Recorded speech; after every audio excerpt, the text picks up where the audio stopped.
Welcome to Wake and Wellness. Today we have an episode that is, as always, amazingly transformative and has been very prevalent in my life. It's about anxiety. So let's get right into it. So, again, we use a little bit of AI to sort of have a little bit of fun with this and structure it to see, what we got. And again, right on point. So let's get into it. First, I asked, what are some symptoms of stress? And before I even get into that, why is it even important to me? So it's important to me and those that are similar, or it's important to me because I know that there are others that are similar and some in a much more critical position with it. Anxiety is something that everybody deals with, no matter what you want to say. Like, it's just like fear, love, any of those things. You're human. It's something that you deal with and experience. But there are people that have learned how to overcome that anxiety and, in a sense, tame it. So when it does flare up, sort of just put it right back in its box and, like, calm it down and to continue to go on about your day. And so that's what I am looking to do with this introductory episode with anxiety. We're going to go deeper into anxiety, and I said that I'm building out a course for it, but I wanted to introduce anxiety in a way where we just look over the surface, we look at some symptoms, we look at some techniques and ways to overcome that anxiety, and we talk a little bit about why it's important. Again, anxiety is something that can be as simple as, again, a human emotion that when it comes up, like others, you respond in a, again, normal human way, or once it gets a little bit too potent and powerful, then it starts to invade in other areas of your life that can be very detrimental to that area of your life. And again, anxiety and stress being that response from the overstimulation of the sympathetic nervous system and the understimulation of the parasympathetic nervous system, which is the mode that allows us to relax and get in a place of true calmness and tranquility. And the issue is when we are always overstimulated in this sympathetic nervous system. In a way, it's a good way to think of it is uh, thinking of us watching TV, and that's our consciousness, the us watching the TV, and it's just 24/7 ads. Of course, you are going to be in this amped kind of state of mind where it's going to be react, as opposed to in a, let's say, again, our mind or our consciousness is, us watching the TV or what is within the tube and how we would respond. And it's just a calm ocean, and just we would be in a whole different frame of mind. And so it's that same kind of way when we're working with the sympathetic and parasympathetic nervous system. And most of us are always just in that overactivated sympathetic. And I am guilty of that. And I've felt how it has felt for most of my life to feel as if just it's always a, it's a ready, but again, it's almost like that perceived threat or waiting for something to happen, like they say, waiting for the other shoe to fall. Or as I've seen in some therapist sessions, when they say, you've had that impeding, it's like the guillotine over your head, or that impeding doom that is just awaiting you. And so it always feels like that when you have anxiety, and just like you're just like, it's hard to know what to do with yourself to keep yourself together, because there's no sense of calmness or no sense of order. It's all just, it's a very frantic, ungathered kind of energy. So it's been important because working on it consciously and unrooting the reasons and reworking some different things, like understanding that, sleep has a big part of it. Diet, as anything, diet has an amazing part of it. So if you are taking in things like nicotine or just eating terribly and not taking part in vegetables or hydrating properly, all these things are going to already make you prone to agitation. So as soon as the opportunity is really present, then the moment a circumstance pops up and it's challenging you to either respond or react and be at a, let's say, stable level, a non-neurotic level, uh, your chances of surpassing that is going to be very slim. And so that's why I've been focusing a bit on anxiety, because how are we to find a calm place within ourselves when, one, we don't know, in this case what the enemy would be anxiety. How do we know if we don't know how to first identify it? Then how do we know how to keep going if we don't learn how to create some strategies to, let's say, not even sidestep it, but really hold its hand and be like, calm down, like, let's get to the next, let's get to the next step. And so that's what is inspiring me to work with anxiety, because to want to teach the antakarana and teach how to make soul contact, it takes a level of concentration that you got to knock down the I don't want to say the little stuff first, but the stuff that is right in front of you before we get into, all those all those other things, which we can still do. But again, as someone who deals with anxiety, I know me trying to meditate and get to the deeper place within myself is 10 times harder if I've not dealt with the anxiety that is built up, whether it's for that week, that month, or if it's just some more existential stuff that is calling my name. And I've been like, hey, yo, please just put it on hold. So I asked it then, what are some key symptoms of stress and the potential effects on the quality of life? And I know that we're still talking about anxiety, but persistent anxiety, and what anxiety again really is in the body, is stress and the way that the body starts to react to. So these are very overlapping between just being stressed and or anxious. So fatigue, persistent tiredness, and lack of energy can make it difficult to focus and engage in daily activities, leading to decreased productivity and enjoyment of life. Headaches. Frequent headaches or migraines can cause discomfort and interfere with concentration and performance at work or school. Muscle tension or pain. Stress can lead to tense muscles and body aches, impacting mobility and overall physical comfort. Digestive issues. Stress can disrupt digestion, leading to symptoms such as stomach pain, bloating, and diarrhea or constipation, which can affect appetite and nutrition. Sleep disturbances. Difficulty falling asleep or staying asleep can result in fatigue, irritability, and decreased ability to cope with stressors. Changes in appetite. Stress may lead to overeating or undereating, which can affect weight management and overall health.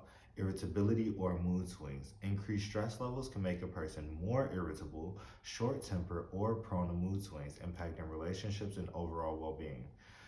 Difficulty concentrating. And stress can impair cognitive function, making it challenging to concentrate, remember things, or make decisions effectively. And the last, increased anxiety or worry. Chronic stress can contribute to heightened anxiety or excessive worrying, which can interfere with daily activities and overall mental health. So, I've felt all of those as an impact when of having that general anxiety. And it isn't good because fatigue itself, you get tired from, one, just always feeling that feeling, because your body always being ready in fight or flight is taking a lot of energy to do that and to be in that state. That's why we needed to trigger off. It's almost like telling the computer, okay, don't just really sleep, like shut down, get your rest. But instead, we just got the monitor on whole time, all the time. We've never put it on sleep or shut down, really. And so we are always in that, and it causes those other things, the agitation. It causes that muscle tension and pain because your muscles, again, this is energy, your muscles are all tense. You're gonna get headaches because you're just, all of these things are really over focused. The digestive issues, I've had that before, where one, you get anxious and then you start getting like, oh, like I feel sick. And then all of these were perfect. I love the sleep disturbances.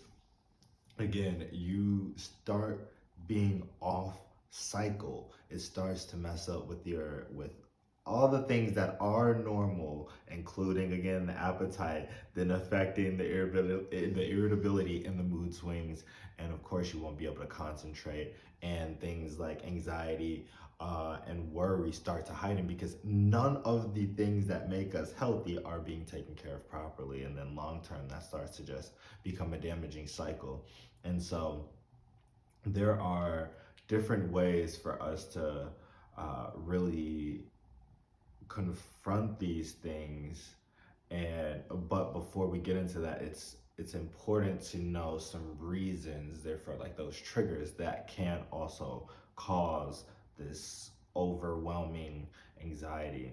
Perceived threat, that is first and foremost, because that is again what the fight and flight is all about. It's making sure that we are ready when that perceived threat comes, that we are able to handle that properly. And that's when individuals perceive a situation as threatening or beyond their coping abilities, and it can trigger feelings of anxiety. And this perception may be based on real threats or exaggerated perceptions of danger, which nowadays in society, yes, there's a lot of crazy stuff going on, so do not get me wrong. But a lot of times, like I said, we sometimes I get a phone call and it flares up, and it is not even like it was ever turned off. It's still turned on. It just flares up, and then you start to get anxious, or it. And when it's like that, again, you're utilizing a lot of energy just being in fight or flight 24/7. That's not how we're supposed to be, because we have these enhanced levels of everything, really. And it is really taking a toll on our body mentally and physically. And this, when individuals perceive, like I said, when individuals perceive a situation as threatening or beyond their coping abilities, it can trigger feelings of anxiety. This perception may be based on real threats or exaggerated perceptions of danger. Lack of control. This is powerful too. Feeling a lack of control over one's circumstances or environment can contribute to anxiety. Uncertainty about the future or feeling powerless to change a stressful situation can heighten feelings of stress or anxiety. That is really powerful. And again, like I said, I've had experience with all of these, everything that is listed. So that is very strong, because when you're like that, it's almost like you're just, in a sense, you're floating in space, because you're like, I don't know if this is going to pan out how I want or need it to. And that can have you that can have you eaten up inside and be a great level of anxiety and stress. Perfectionism, that's just as powerful as the last one. Striving for perfection and fearing failure, that's strong too. And fearing failure can create constant pressure and anxiety. Individuals who set excessively high standards for themselves may feel overwhelmed by the need to meet or exceed these expectations. And in itself, that's that's that can, like I said, can eat you up just as much as the last one, and more than any expectations set by anybody else, because you have a specific vision that needs to be achieved almost for things to be right or perfect. Poor coping skills. Inadequate coping mechanisms or a lack of effective stress management techniques can make it difficult for individuals to deal with stressors effectively. This can lead to feelings of helplessness and anxiety. Again, that's the same kind of one. And in our education system, us not really going into depth, unless maybe you take a psych course in high school, really not giving any real kind of mental education or mental health education and awareness courses within a standard curriculum and saying this is necessary for you to work effectively as young adults. Um, it's man, actually, it's disheartening because it's so easy for, again, the feelings of helplessness and anxiety to come in because all humans have doubt, but to not ever be given coping mechanisms of how things are going to happen, not even how things are going to happen, but because I was going to say, there's so many different pathologies, but not being given almost any techniques really how to cope with different things that happen in the day-to-day ways of life and on multiple levels, in a physical way, but then let's say in a mental development way and emotional. All of those things are, it's actually really, it's wild when you think about it. Trauma or past experiences. Past traumatic experiences or unresolved emotional issues can increase vulnerability to stress and anxiety. These experiences may heighten emotional reactivity and make it harder to cope with stressors in the present. That's a very good one. Again, not having the proper coping skills on how to accept or work through these things, and at times sometimes they're just fresh and it's still, you're in the process, so it's going to take time. So man, it's a lot that can cause some anxiety or some stress, and they all powerful.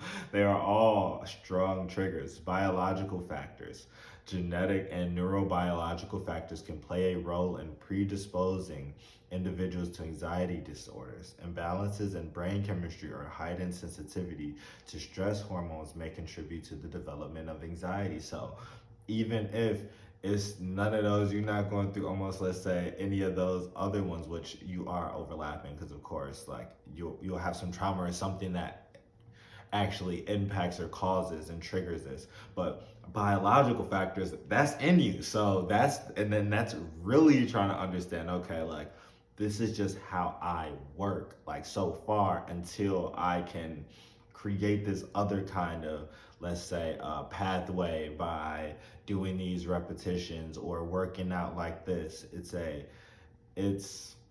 it's a lot. It's a lot. Environmental factors. Environmental stressors such as financial difficulties, relationship problems, work-related stress, or major life changes can trigger or exacerbate anxiety. Chronic exposure to stressful environments can take a toll on mental health. All of those things were potent and powerful. So to have just one of those is strong, but then to have multiple of those, let not it also be on top of some of the prior ones that we've mentioned. All of these are in their own right strong enough to trigger anxiety and stress. And if we hold on to it and don't learn to make peace with it and have the proper coping skills, then we can fall into a very stressful way of just being 24/7. And again, falling into that rigidity that we've talked about so long ago. Social influences. Social factors such as peer pressure, societal expectations, or cultural norms can contribute to feelings of anxiety and stress. A comparison with others or fear of judgment can fuel insecurity and anxiety. That is all, again, just as powerful. And that comparison and judgment, or fear of judgment, are again just as strong, because no matter what, there's always going to be someone that has less or more than you. And so if you're always just basing how you're feeling off of that, you're always going to be flip-flopping and in a state of thrownness and not feeling, just how we said, an anxiety, frantic and just everywhere and not collected. And so for the last two, health issues, certain medical conditions or chronic health problems can increase susceptibility to stress and anxiety. Physical symptoms, pain, or limitations associated with illness can exacerbate emotional distress, and lifestyle factors. Poor lifestyle habits such as lack of exercise, unhealthy diet, inadequate sleep, or substance abuse can contribute to stress and anxiety. These factors can affect overall well-being and resilience to stressors. And again, that is all. Again, having any one of those is strong enough to trigger this thing and to trigger it in a way that you can start to carry it with you as if it is a part of you, uh, as if it is the real you. But learning these techniques on how to identify and then release and or accepting certain things is going to allow us to be in a place that is not walking around 24/7 like this, and being able to actually breathe even when tough situations do arrive, because it's life and it's happening 24/7. And so, what are some good techniques or introductory strategies to overcome anxiety? The first one that I really love is deep breathing. We typically don't go to breathing because we take it for granted, but it's the key. It's the key. That's all I can really say. And so when we really start to work with our breath, we start to see, and this is, when I say it's the key, I'm talking to myself because I know how much I've disregarded and how much just we as humans, especially Westerners, disregard the power for breath. And so we tend to breathe really shallow and go, and instead of, I used to have a teacher, Dr. Huffcutt, who used to, when he gave lectures, after almost every sentence, he would then go. And I remember thinking, like, it was funny, like, man, he's really getting in his breath. But I also remember at that same time going, I know what he's doing. He's collecting himself. He is really like, one, you're going to start speaking again, so you're going to need that breath. But two, when you breathe in like that and take that, it's like an assuredness of self and like a powerfulness just of, it's like a union of self really. And so when you do that and you take control of that process by voluntarily surrendering yourself to that process, but consciously, it's, again, it's something happens. It's like a union of self. And so seeing him do that, I used to always like be ready to laugh, but it wasn't even really like, I knew I couldn't laugh at him and I didn't want to because I'm like, he has the cheat code. So like, you can laugh all you want, but I'd be the one lacking in that if I wasn't taking notes. And so whenever I do think about him, and whenever I do think about breathing and my posture, I try to make sure that I am fully breathing, because when I take short breaths, I remind myself, and I also read this somewhere, but it took me a long time to really make this connection how powerful it is. Whenever you breathe short, like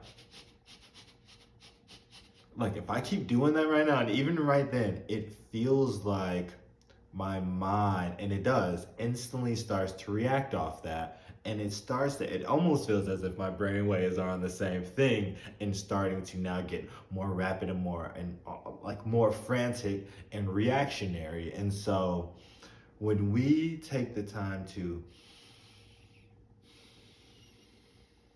fully breathe, then we can also start to get on that slower vibration. We can start to actually, we can really begin to respond and resonate on a deeper level. And so it was funny that he came to mind, but that breathing deep is so important. And I have some audio that I listen to time to time. And Andrew Weil, who's also a doctor, he talks about the 4-7-8 breath, which is the stimulating, or actually, no, it's this calming breath. Um, excuse me. And that's a very powerful breathing technique. I'm not gonna go too far into it now, but you breathe in for 4 seconds, you hold for 7, and you breathe out 8, and that keeps the mind focused on the breath, because not like you're counting, making sure you do it, but you're also in tandem, controlling breath and learning. And within that, eventually you'll start to learn subconsciously that breathing out is almost, it is more impactful and powerful than breathing in, because you start to give yourself more capacity and you start to learn what happens when we do start to breathe in, start to control prana, and you start to learn like, oh, it's really, magic is in the breath work. So yeah, I could go deeper. We're going to leave it there. Practice deep breathing exercises to help calm the body's stress response. I'm going to focus on that too. Focus on taking slow, deep breaths, inhaling through your nose and exhaling through your mouth. This can help activate the body's relaxation response and reduce feelings of anxiety. And again, something Dr. Andrew Weil talks about is the importance of doing stress and anxiety work or release and relaxation work. The importance of doing that over medication medication is taking care of this mental portion, and it's attacking, so it's taking care of like the serotonin, and it's taking care of those levels and the neuroreceptors, or the how things are working on the synaptic level. So I'm gonna take this drug, cool, drops into me, starts to go through, and now it's just gonna start to work on that. But what these start to teach you, as opposed to becoming dependent on it, and I'm not saying be anti-medication by any means, but what the difference is when we start to learn how to take control of these responses. We start to learn how to activate our body's relaxation. There are times, and especially back then when I was, let's say, meditating 2 hours a day or doing this, and a lot more active within my spiritual practice, let's say, where I just be walking or I'd be meditating, and 2 minutes into it, I'd clear open and it'd feel like I didn't have to do anything, but I am in bliss. And I'd be like, is this how it feels to feel no stress? And it's funny because in a sense, and a lot of times, yes. And some of those incidences were, let's say, transcendental experience, but a lot of them were just me releasing that which I've been holding on to.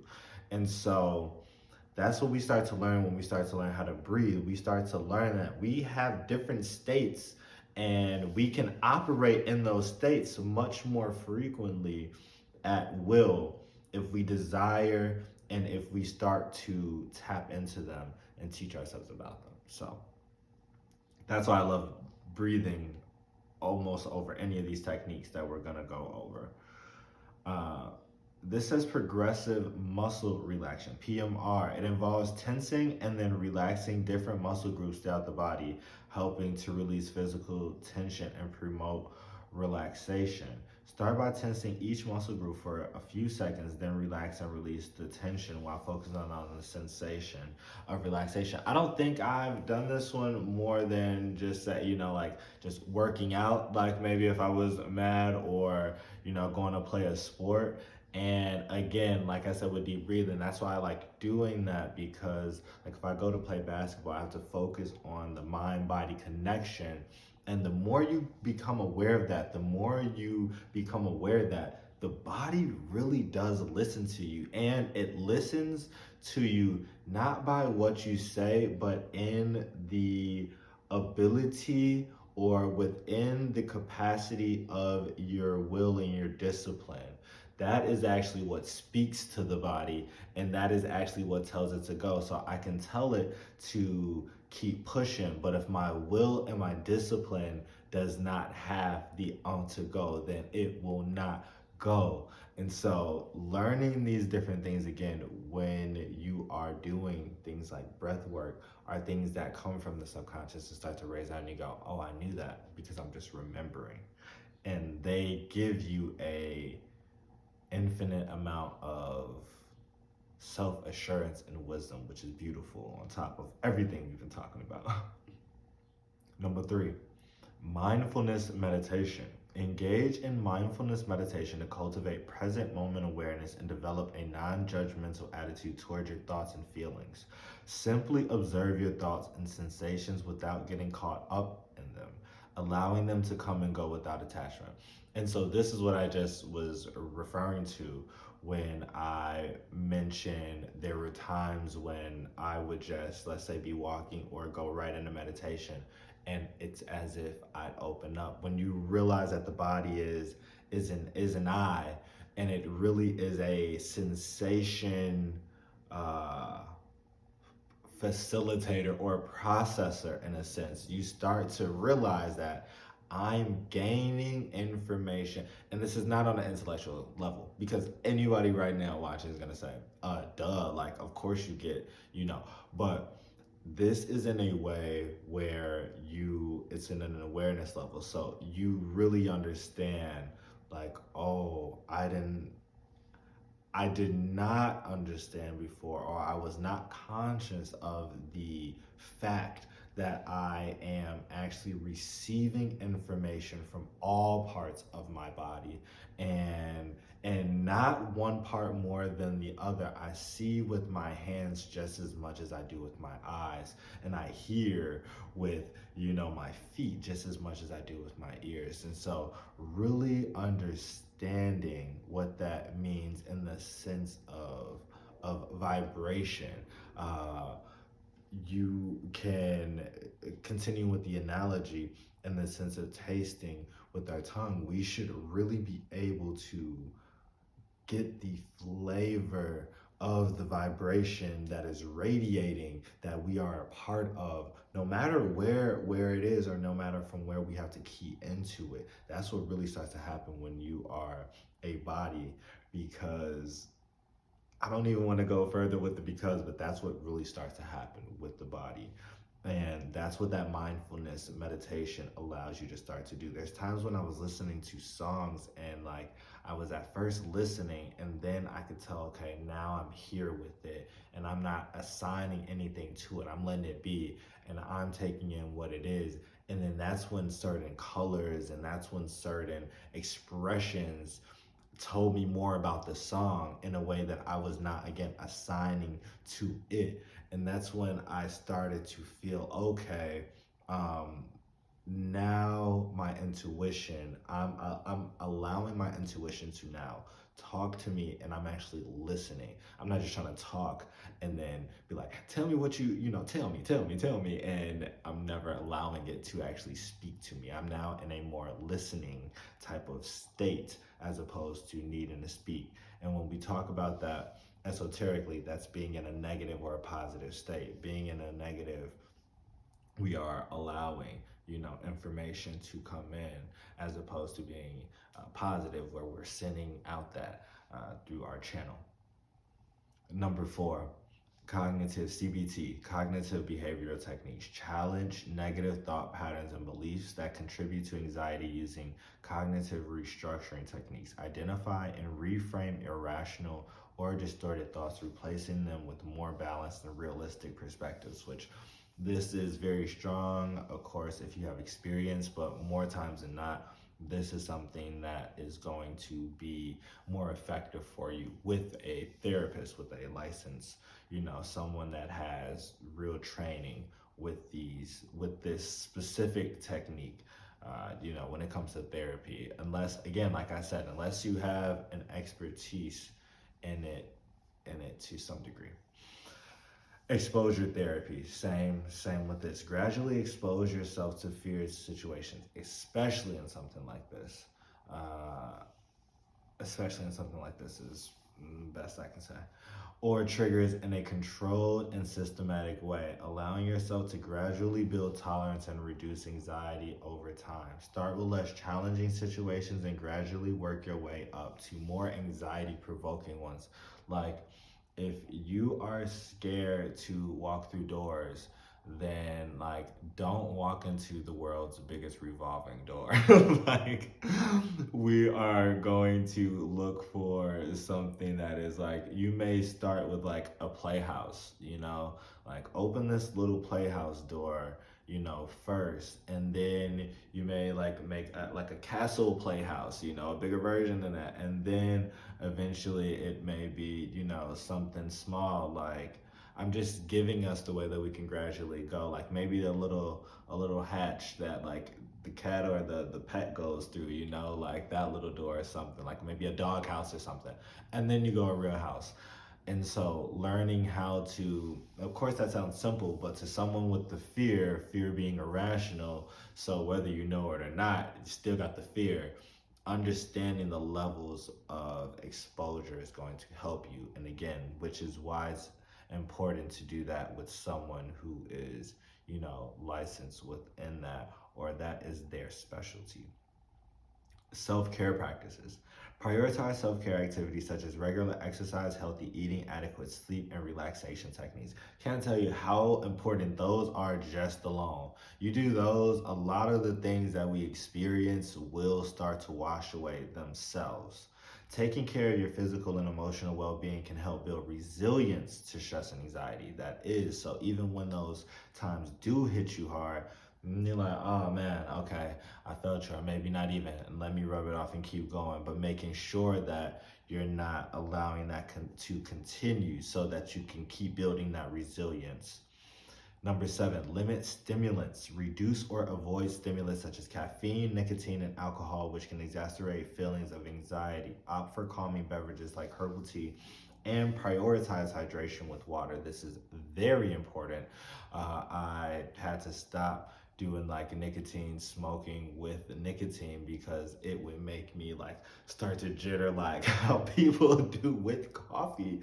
And like, I just like thought like it was what it was, and so like there were times where like I just really like, it felt like my mind was almost being over like ran, like over what's the word, like it's like program overload. Like it just was happening, and it was like scrambled, and I'm just like, oh my gosh, my whole body like sweating profusely. And I already sweat, like I already have an active body, like ready to go anytime, like I said, like fight or flight. So I'm already always sweating, like, but to have that, then it's just like, okay, I can't do this. So um limiting stimulants is a great way. Like, I even realize there's certain things like drinking pop, things like that, like just don't do it for you, and they don't help that thing. So if that's the case, don't do it.